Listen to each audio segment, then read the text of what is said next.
এই দিনের আলোর মতো পরিষ্কার যে 240টা সাংসদ নিয়ে যদি সংশোধন কেউ পাল্টানোর কথা ভাবে, তাদের হাতে যদি 400টা সাংসদ থাকতো, তারা কি করত?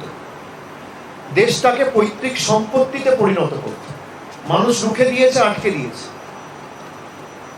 এসআইআর থেকে নজর ঘোরানোর একটা মরিয়া নির্লজ্জ প্রচেষ্টা, সুপ্রিম কোর্টে মুখ থুবড়ে পড়েছে।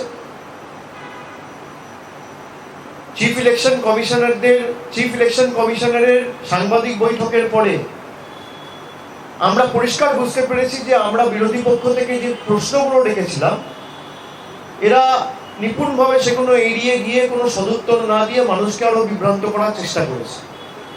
তার কাউন্টারেও 8টা রাজনৈতিক দল গত পরশুদিন সাংবাদিক বৈঠক করে আমাদের স্ট্যান্ড আমরা আপনাদের সামনে রেখেছি। কিন্তু এই যে বিলের লক্ষ্য, এই সরকার ভারতবর্ষের সার্বভৌমত্ব কিভাবে রক্ষা করা যায়, এখানে সরকারের কোনো ইন্টারেস্ট নেই। সরকারের ইন্টারেস্ট হচ্ছে ক্ষমতা, অর্থ আর নিয়ন্ত্রণ, কন্ট্রোল।